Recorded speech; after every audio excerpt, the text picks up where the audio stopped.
नमस्कार, news one India देख रहे हैं आप। मैं हूं आपके साथ आकांक्षा त्रिपाठी। बुलेटिन की शुरुआत करेंगे। उत्तराखंड की 70 विधानसभा सीटों पर 14 फरवरी को मतदान होगा। 10 मार्च को चुनाव परिणाम घोषित होंगे। उत्तराखंड विधानसभा चुनाव के लिए नोटिफिकेशन 21 जनवरी को जारी होगा। नामांकन की आखिरी तारीख 28 जनवरी है। 29 जनवरी को नामांकन पत्रों की जांच की जाएगी और 31 जनवरी को नाम वापस लेने की आखिरी तारीख होगी। 14 फरवरी को मतदान होगा, जबकि 10 मार्च 2022 को वोटों की गिनती होगी और चुनाव को लेकर सभी पार्टियां जो हैं उन्होंने अपनी अपनी तैयारियां शुरू कर दी हैं। तो आपको बता दें कि 10 मार्च को गिनती होगी।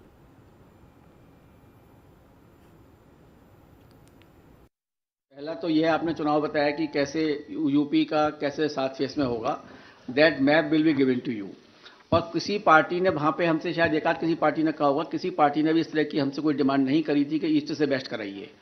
हमने जो पहले किया गया है और हमने इनका बड़ा इक्विटेबल डिस्ट्रीब्यूशन किया है इस बार। जैसे 403 एसीज हैं हमारी, तो हमने बड़ा इक्विटेबल इसको डिस्ट्रीब्यूट किया है, जो कि पहले फेज में 58, सेकंड फेज में 55, थर्ड फेज में 59, फोर्थ फेज में 60, फिफ्थ फेज में 60, सेवन्थ फेज में 6th फेज में 57, सेवन्थ फेज में 54. So they are very equitable this time, and we have reoriented whole this thing. West to east.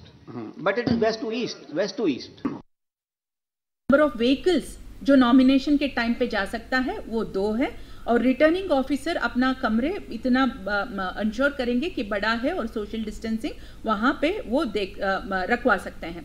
Number of electors जो हमारा polling booth में हमने पूरा जो अभी तक रैशनलाइजेशन किया था वो 1200 पे किया था। उसके बाद जो बहुत सारे हमारे एडिशंस इस दौरान हुए हैं, अभी 1250 से ज्यादा इलेक्टर्स एक बूथ में ना हो, ये हम इंश्योर करेंगे। कहीं पे भी 1250 से ज्यादा है तो वहां पे एक ऑक्सिलरी बूथ बनाएंगे। उसके बाद पोलिंग स्टेशन के टाइम पे जो अरेंजमेंट्स होंगे और स्ट्रांग रूम और काउंटिंग का मैं नेक्स्ट पीसी में बता दूंगी। नंबर ऑफ वे देखिए, पहला तो यह आपने चुनाव बता दें कि 31 जनवरी को नाम वापस लेने का आखिरी जो डेट है वो होगी और चुनाव आयोग ने कल प्रेस कॉन्फ्रेंस कर चुनाव की तारीखों का ऐलान कर दिया, जिसके बाद 14 फरवरी को मतदान होगा, ये बताया गया उत्तराखंड में। और उत्तराखंड में चुनाव को लेकर और सभी 5 राज्यों में चुनाव को लेकर जरूरी दिशा निर्देश भी दिए गए हैं, क्योंकि सभी जानते हैं कि कोविड है और कोविड के साए में इस बार इलेक्शन होने हैं। तो इसको लेकर ये बहुत बड़ी जिम्मेदारी है कि कोविड ना बढ़े और इलेक्शन जो है शांतिपूर्ण तरीके से कराए जाएं। इसको लेकर चुनाव आयोग ने तमाम दिशा निर्देश जो हैं वो कल दिए और इसके अलावा चुनाव की तारीख भी बताई।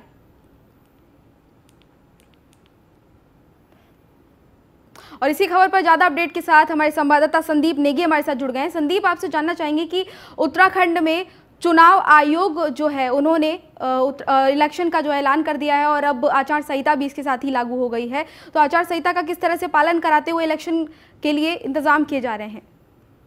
जी बिल्कुल, देखिए आचार संहिता कल से होगा और आगामी 14 तारीख पर मतदान किया जाना है। लेकिन उससे पहले अगर बात करूं तो जो प्रशासन लगातार जो अपनी जो जिम्मेदारी उसको लेकर पूरी करने पर लगा है। सबसे पहले अगर मैं आज की बात करूं तो आज सुबह से ही जिन भी पार्टियों के जो तमाम जो सरकारी जगहों पर जिस तरह से पोस्टर बैनर्स वहां पर लगाई गई थे या फिर पेंटिंग्स की गई थी, उनको पूरी तरह से वहां पर मिटाया जा रहा है। वो चाहे नगर निगम क्षेत्र हो, स्वास्थ्य विभाग की जो तमाम जो जगह हैं या फिर जो सरकारी जो संपत्तियां हैं उन पर जिस तरह से लगातार चुनावी पार्टियों का पोस्टर थे वो वहां पर इस वक्त हटाए जा रहे हैं। उसके अलावा किसी भी तरह से जिस प्रकार से जो रैली है उसका आयोजन फिलहाल यहां पर नहीं होगा। हालांकि अब दूसरी तरह जो पार्टियों ने सीधे तौर पर अब डिजिटल माध्यम से कहीं ना कहीं अपनी तैयारियां वो कर रही हैं, लेकिन कहीं ना कहीं चुनाव आयोग पूरे मामले को लेकर पूरी तरह से सख्त है। और सीधे तौर पर इस बार जिस तरह से सरकार प्रशासन ने कहा है कि किसी प्रकार की जो दिक्कतें हैं वो यहाँ पर नहीं आने पाएंगी। कोविड प्रोटोकॉल का पूरी तरह से प्रशासन पालन करवाएगा। और चूंकि कहीं पर जिस तरह से लगातार पिछले चुनाव में हमने कई बार जो बातें देखी थी कि चूंकि शराब से लेकर पैसे तक की जो बातें सामने आई थी, उसको लेकर भी कहीं ना कहीं प्रशासन इस बार पूरी तरह से बिल्कुल सख्त है। और किसी प्रकार की अगर इस तरह की सूचना आती है तो महज 24 घंटे के अंदर उस पर कार्रवाई यहाँ पर की जाएगी। जी तो संदीप, ये बड़ी बात है कि कोविड के साए में इस बार इलेक्शन होने हैं, तो इस तरह से बहुत बड़ी जिम्मेदारी शासन प्रशासन की है कि किस तरह से सेफ्टी को ध्यान में रखते हुए और लोगों को कोई परेशानी ना हो ये भी ध्यान में रखते हुए इलेक्शन कराए जाएं। तो ये बड़ी जिम्मेदारी है, कैसे इस चुनौती को पूरा करेगी सरकार? देखिए, उसके लिए कहीं न कहीं जो रूपरेखा है वो कल से ही प्रशासन ने बना दी है। प्रशासन की जो अलग-अलग टीमें हैं, वो अलग-अलग जगहों पर जाएँगी और लोगों को कोविड के प्रति वहाँ पर जागरूक करेंगी। और हालाँकि ये भी उनका कहना है कि मतदान बिल्कुल शांतिपूर्ण रूप से हो। उसके लेकर भी कहीं न कहीं आगामी जो है प्रशासन की बैठकें होंगी, उस पर लेकर तैयारियों पर कहीं न कहीं विचार-विमर्श किया जाएगा कि आखिरकार मतदान किस तरह से होना है। ये सबसे बड़ी बात रहेगी, चूँकि अभी तक ये देखा जा रहा है कि जिस तरह से कोविड के जो मामले हैं, वो लगातार तेज़ी से बढ़ रहे हैं, तो लोग फिलहाल इस चीज़ का पालन भी कर रहे हैं। लेकिन सबसे बड़ी जिम्मेदारी तो तब हो जाएगी जब 14 फरवरी को लोग मतदान के लिए बाहर निकलेंगे। तो इसके लिए कहीं न कहीं जो रूपरेखा है पूरी सरकार द्वारा बनाई जा रही है कि किस प्रकार जो मतदान होगा और कितने बजे से लेकर कितने बजे तक होगा, इसकी जो टाइमिंग है वो कहीं न कहीं आगे आने वाले समय में सरकार इसकी रूपरेखा बनाएगी। फिलहाल की अगर बात की जाए तो कोविड प्रोटोकॉल के हिसाब से लगातार प्रशासन तमाम रूप से सभी को अलर्ट कर रहा है कि आखिरकार वो ज्यादा से ज्यादा लोग एक जगह पर एकत्र न हो। और दूसरी सबसे बड़ी बात यह है कि जो चुनावी जो रैलियां हैं वो तो फिलहाल बाधित कर ही ली गई हैं, लेकिन बंद कर दी गई है। लेकिन सबसे बड़ी बात ये आ जाती है कि पहाड़ों में जिस तरह से कैंपेनिंग होता है, चुनाव के दौरान जो कैंपेनिंग वहां पर प्रत्याशियों द्वारा की जाती है, उस पर भी कहीं ना कहीं चुनाव आयोग की सीधी निगाह है कि कितने आदमियों को लेकर किस तरह से वो प्रचार कर रहे हैं। तो इसको लेकर भी कहीं ना कहीं अगर ज्यादा तादाद में जो भीड़ है अगर वो कैंपेनिंग करती हुई दिखाई देती है तो कहीं ना कहीं उस पर भी चुनाव आयोग अपनी कार्रवाई जरूर करेगा। जी संदीप, इलेक्शन है और कोरोना भी है, तो सीधी सी बात है, जाहिर सी बात है कि ये बहुत मुश्किल होगा। और अब आचार संहिता भी लग गई है, इसका भी पालन कराना बहुत मुश्किल होगा, और क्योंकि कोविड भी है।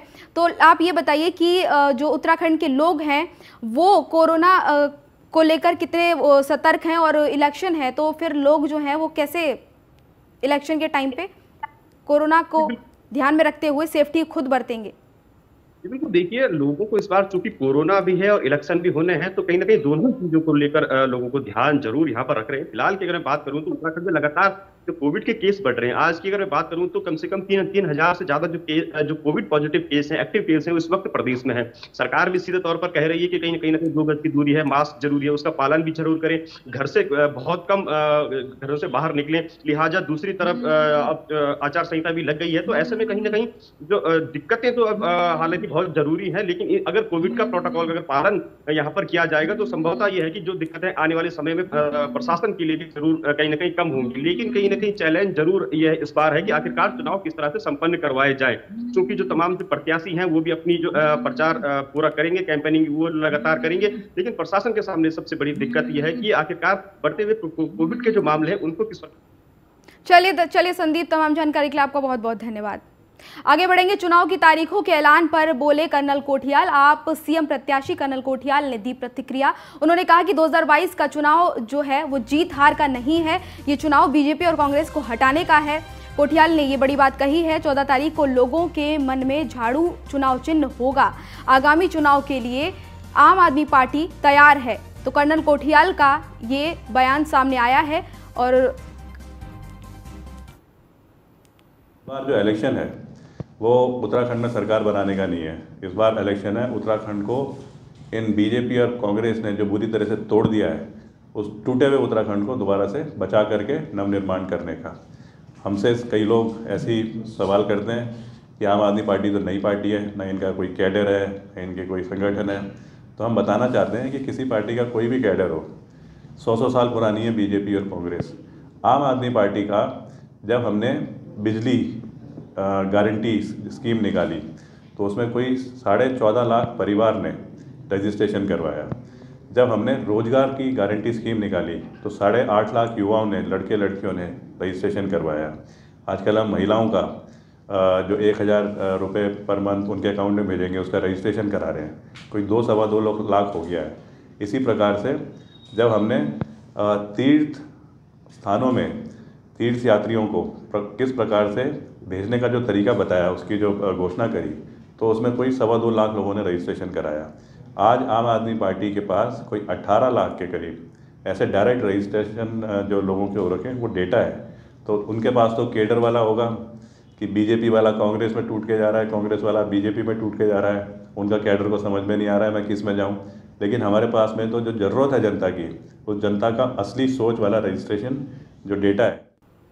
आगे बढ़ेंगे। पूर्व सीएम हरीश रावत ने न्यूज़ वन इंडिया से खास बातचीत की और इस दौरान उन्होंने कहा 14 फरवरी को उत्तराखंड में चुनाव का उन्होंने स्वागत किया। उन्होंने कहा कि विधानसभा चुनाव के कांग्रेस पूरी तरह तैयार है। वहीं कहा कि उत्तराखंड के मतदाता जोश में हैं। हरीश रावत ने सीएम पुष्कर सिंह धामी को घोषणावीर कहा। 14 फरवरी को चुनाव होने और कांग्रेस कह रही है कि उस दिन परिवर्तन होगा। मेरे साथ पूर्व मुख्यमंत्री हरीश रावत जी। सर, आप कह रहे हैं कि परिवर्तन होगा, सबसे बड़ी बात है कि आप कितने तैयार हैं? हम पूरी तरीके से सन्नद्ध हैं और इसीलिए मैंने कहा ना कि हुर्रा इलेक्शन कमीशन, हुर्रा 14 फरवरी और हुर्रा उत्तराखंड। एक चीज और भी कही आपने कि सत्तारूढ़ दल पर भी सवाल उठाया। आपने कहा कि जिस प्रकार के पहले शराब बिकती थी या फिर कहीं ना कहीं जिस तरह से पैसा, उसको लेकर क्या कहें? भाजपा पार्श्विक बल की शक्ति है, धन की शक्ति है और ये सरकारी अहंकार की पार्टी है। तो ऐसी मुझे पूरा विश्वास है कि इस बार धन की शक्ति, अहंकार की शक्ति पराजित होगी। विकास की ताकत के रूप में एक उत्तराखंड के नवोदय के लिए कांग्रेस।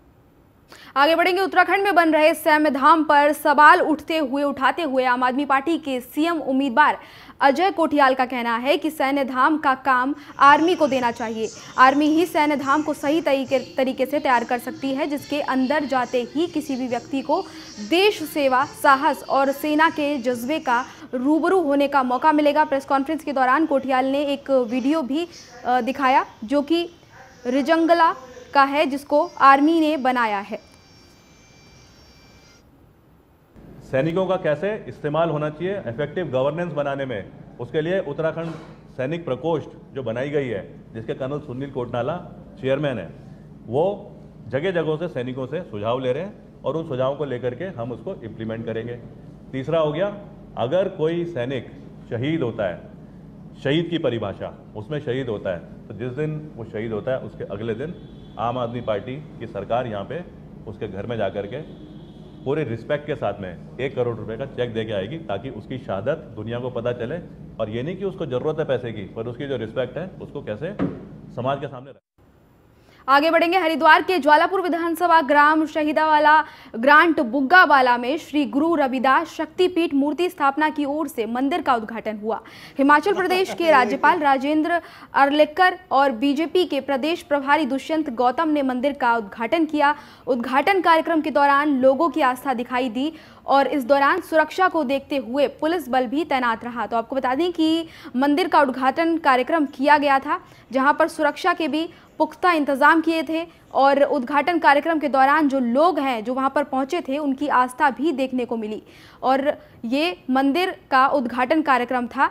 हरिद्वार के ज्वालापुर विधानसभा ग्राम शहीदावाला ग्रांट बुग्गावाला में श्री गुरु रविदास शक्तिपीठ मूर्ति की स्थापना की ओर से मंदिर का उद्घाटन हुआ और हिमाचल प्रदेश के राज्यपाल इसमें शामिल हुए। इसके अलावा बीजेपी के प्रदेश प्रभारी दुष्यंत गौतम ने भी इसमें शिरकत की और मंदिर के उद्घाटन कार्यक्रम में उन्होंने हिस्सा लिया।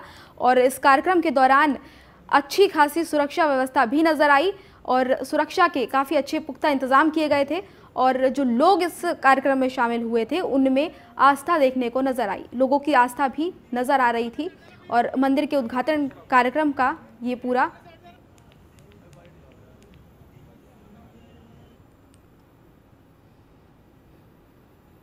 आगे बढ़ेंगे। बीजेपी प्रदेश अध्यक्ष मदन कौशिक ने उत्तरी हरिद्वार में प्राथमिक अस्पताल का शिलान्यास किया। अस्पताल की मांग लोगों की लंबे समय से थी।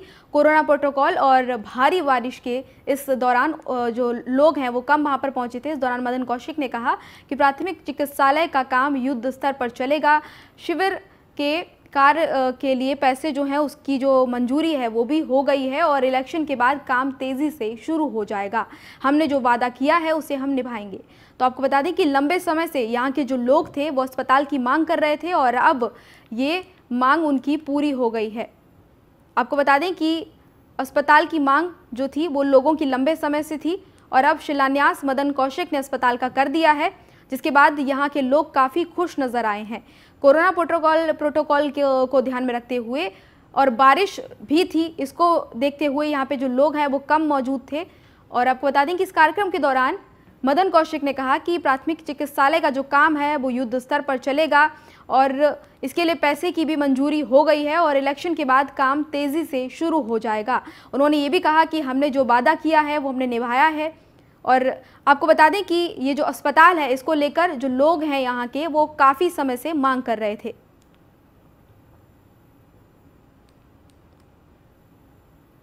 आगे बढ़ेंगे। उत्तराखंड में बारिश और बर्फबारी का दौर जारी है। इसी क्रम में पहाड़ों की रानी मसूरी जो है वहां पर शुक्रवार से ही बारिश हो रही है और तापमान में भारी गिरावट भी दर्ज की गई है। मसूरी के पास धनौल्टी, सुवाखोली और सुरकंडा देवी व अन्य ऊंचाई वाले इलाकों में बर्फबारी शुरू हो गई है। मसूरी में हो रही बारिश और आसपास बर्फबारी से तापमान में भारी गिरावट भी दर्ज की गई है। ठंड से लोगों का बेहाल हो रहा है और ठंड से बचने के लिए लोग गर्म कपड़ों और अलाव का सहारा लेते नजर आ रहे हैं। बता दें कि मौसम विभाग ने अगले 3 दिनों तक ऊंचाई वाले क्षेत्रों में भारी बारिश और बर्फबारी का अनुमान जताया है। आपको बता दें कि बारिश और बर्फबारी की वजह से मौसम में भी गिरावट दर्ज की गई है, जिसकी वजह से ठंड बढ़ गई है और मसूरी में बारिश से लोग जो है परेशान हैं। आगे बढ़ेंगे। धर्मनगरी हरिद्वार में भी मौसम का जो मिजाज है वो बदल गया है। मूसलाधार बारिश के बाद धर्मनगरी में तापमान में भारी गिरावट दर्ज की गई है। वहीं बारिश के कारण लोग घरों में कैद हो गए हैं और मूसलाधार बारिश के बाद किसानों के चेहरे जो हैं वो खिल गए हैं, क्योंकि धान की फसल के लिए ये बारिश अमृत का काम करेगी। तो आपको बता दें कि लगातार बारिश से कुछ लोग परेशान हैं, तो वहीं किसान जो हैं उनके चेहरे खिल गए हैं, क्योंकि धान की फसल के लिए बारिश जो है वो अमृत का काम करेगी और बारिश बहुत ज़रूरी है। बारिश के चलते किसानों के चेहरे खिल गए हैं। वहीं बाकी जो अन्य लोग हैं उनको बारिश की वजह से, ठंड की वजह से, ठिठुरन की वजह से परेशानी हो रही है और मूसलाधार बारिश की वजह से धर्मनगरी का तापमान जो है वो गिर गया है। तापमान में लगातार गिरावट दर्ज की जा रही है और मौसम विभाग के मुताबिक ये जो बारिश है वो लगातार अभी 2-3 दिन इसका अनुमान लगाया जा रहा है। तो धर्मनगरी में भी मौसम का मिजाज जो है वो बदला हुआ है। हरिद्वार में लगातार बारिश हो रही है और बारिश की वजह से जो लोग हैं वो मजबूरन घर में कैद हो गए हैं। लोगों को ऑफिस और बाहर जाने में परेशानी हो रही है, जिसकी वजह से वैसे ही ठंड है और ठंड में बारिश की वजह से ठंड और ज़्यादा बढ़ गई और लोग जो है मजबूरन घरों में कैद हो गए हैं। वहीं मूसलाधार बारिश की वजह से किसानों के चेहरे लेकिन खिल गए हैं।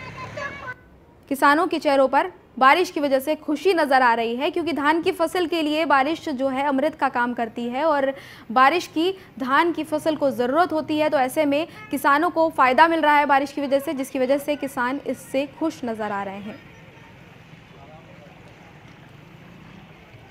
तो आपको बता दें कि धर्मनगरी हरिद्वार में भी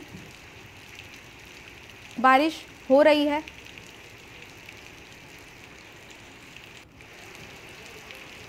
धर्मनगरी में बारिश की वजह से बारिश जो है वो हो रही है यहाँ पर और बारिश से तापमान लगातार गिरा हुआ है, जिससे ठिठुरन हो रही है और लोगों को ठंड भी झेलनी पड़ रही है।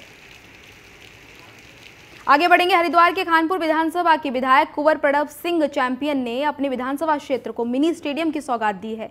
इस मिनी स्टेडियम के लिए निर्माण कार्य 97 लाख से अधिक की धनराशि स्वीकृत की गई है। कुंवर प्रणव चैंपियन ने अपनी पत्नी रानी देवयानी सिंह की उपस्थिति में आयोजित कार्यक्रम में मिनी स्टेडियम का शिलान्यास किया। चैंपियन ने कहा कि सरकार ने मिनी स्टेडियम बनाने के लिए पहली किस्त जारी कर दी है। तो आपको बता दें, खानपुर के विधायक ने ये बड़ी सौगात दी है मिनी स्टेडियम की वहाँ के लोगों को और मिनी स्टेडियम का उन्होंने शिलान्यास कर दिया है। बड़ा भाग्यशाली दिन है। खानपुर क्षेत्र में सिडकुल का शासनादेश हम करा चुके हैं 2 दिन पूर्व और आज जो खेल स्टेडियम हमने 2004 में निर्मित कराया था, मिनी खेल स्टेडियम, आज उसके सौंदर्यीकरण सुदृढ़ीकरण के लिए राज्य सरकार से मैंने 15 करोड़ रुपए स्वीकृत करा लिए हैं, जिसकी 98 लाख की पहली किस्त आ चुकी है। DPR तैयार हो गई है और हमारा पेयजल निर्माण विभाग जो है इस पे आगे संरचना इसकी रचेगा। बड़ा भाग्यशाली दिन है। खानपुर क्षेत्र में सिडकुल का शासनादेश हम करा चुके हैं 2 दिन पूर्व और आज जो खेल स्टेडियम हमने 2004 में निर्मित कराया था, मिनी खेल स्टेडियम, आज उसके सौंदर्यीकरण सुदृढ़ीकरण के लिए राज्य सरकार से मैंने 15 करोड़ रुपए स्वीकृत करा लिए हैं, जिसकी 98 लाख की पहली किस्त आ चुकी है। DPR तैयार हो गई है और हमारा पेयजल निर्माण विभाग जो है इस पे आगे। कोरोना के कहर के बीच सबसे ज्यादा मेडिकल स्टाफ की जरूरत है। ऐसे में ऐसे समय में भर्ती की जगह एम्स प्रशासन की एक इमरजेंसी ने अपने करीब 100 मेडिकल स्टाफ को अचानक नौकरी से निकालकर बाहर का रास्ता दिखा दिया है, जिससे नाराज होकर मेडिकल स्टाफ ने एम्स प्रशासन और एजेंसी के खिलाफ जो है नारेबाजी की, प्रदर्शन किया। बड़ी संख्या में मेडिकल स्टाफ के बाहर निकल जाने से एम्स के अंदर स्वास्थ्य सेवाएं जो हैं वो लड़खड़ाने की भी आशंका जताई जा रही है। स्टाफ का साफ कहना है कि जब तक उनकी नौकरी वापस नहीं मिलती उनका धरना जारी रहेगा। तो आपको बता दें कि ये अपनी नौकरी वापस लेने को लेकर स्टाफ जो है धरना प्रदर्शन कर रहा है, नारेबाजी कर रहा है। प्राइवेट बोर्ड से अच्छे हूँ यहाँ पे, ठीक है। तो हम पिछले 2 साल से मैं यहाँ पे नौकरी पे हूँ और हमने पैसे भी भरे हैं स्टार्टिंग में, ठीक है। पूरे कोविड टाइम पे हमने पॉजिटिव पेशेंटों के साथ ड्यूटी करी है। 8-8 घंटे हमने पीपी पहन के, हम लोग पॉजिटिव भी हुए, कोई हमें देखने के लिए नहीं आया। 2-2 महीने में एक बार हमारी सैलरी आती है। ओके, हमने सब कुछ झेल लिया है, पर आज बाढ़ आई है हमारी नौकरी की, सब हमको बाहर कर रहे हैं। क्यों? क्योंकि कंपनी का टेंडर खत्म हो गया। हमारी क्या गलती है इसमें? हमने टाइम पे कोई ड्यूटी नहीं की है तो हमें बोलो, हमारी कोई गलती है तो हमें बोलो। हमें न्याय चाहिए, हमें हमारी गलती बताओ। कि कल शाम को, कल रात को ही ये लेटर निकला है, ठीक है। हम लोग सुबह ड्यूटी आते हैं, हम लोगों को कोई पता नहीं है इसके बारे में। हम लोग सुबह ड्यूटी आते हैं, हम अटेंडेंस लगाने जाते हैं अपनी, वहाँ बोल दिया जाता है जाओ घर जाओ, ठीक है। हम लोगों के पास कुछ भी पता नहीं है। ये लोग क्यों, कैसे ये लेटर निकाला है हम लोगों को कुछ नहीं पता। क्या बोलते हैं, हमारे लोगों का नाम भी आ गया है, 95 लोगों को निकाल दिया गया है। मई में जिनकी ज्वाइनिंग हुई है उन लोगों को निकाल दिया। आगे बढ़ेंगे। मसूरी के सामाजिक कार्यकर्ता भावना गोस्वामी के साथ अभद्रता और मारपीट का मामला सामने आया है। भावना गोस्वामी ने मसूरी कोतवाली में तहरीर देकर आरोपी के खिलाफ कार्रवाई करने की मांग की है। भावना की बहन रिंकी ने आरोप लगाया है कि पालिका अध्यक्ष अनुज गुप्ता द्वारा पूरे मामले में आरोपी को शह दी गई है। उन्होंने कहा कि मसूरी में महिलाएं सुरक्षित नहीं है और जिस तरीके से यहाँ पर आरोपियों को बचाने का प्रयास किया जा रहा है, उनका कहना है कि ये उसका पुरजोर विरोध करती हैं। तो आपको बता दें कि सामाजिक कार्यकर्ता के साथ अभद्रता का पूरा मामला है। प्रोग्राम में गई थी तो वहाँ अनुज गुप्ता जी ने खुले शब्दों में उन्होंने बोला था कि 2-3 लोगों को, मैंने 2-3 में से एक को सबक सिखा दिया है। दूसरा मैं ही थी उनकी नज़रों में, क्योंकि मैं एक सच की आवाज़ निकालती थी। अब वो मेरी आवाज़ बंद करने के लिए, मतलब मुझे लगता है कि जब वो बंदा आया बार बार अनुज गुप्ता जी का नाम ले रहा, मैं तो इतनी डरी हुई थी, इतना रोई कि मतलब मुझे लग रहा कि आज मैं मर चुकी हूँ। आप वीडियो देखेंगे, जैसे कि आप भी उसका वीडियो का लाइव प्रसारण कर सकते हैं, कि मेरी ये समझ में नहीं आता है कि अनुज गुप्ता अगर पालिका अध्यक्ष हैं तो इसका मतलब ये है कि क्या मतलब मसूरी में महिलाएं सुरक्षित नहीं है? बताइए। अगर आज बाय द वे मैं नहीं होती, इसके साथ एक दिन में वारदात हुई है, आप देखो ये कहने की शक्ल नहीं थी, इसके साथ जो वारदात हुई है आज दिन में फिर दिल्ली वाला के साथ मसूरी में होता, कौन जिम्मेदार होते? वो पालिका अध्यक्ष, जिसकी जिम्मेदारी होती है नगर पालिका अध्यक्ष का काम है नगर के नागरिकों की सुरक्षा।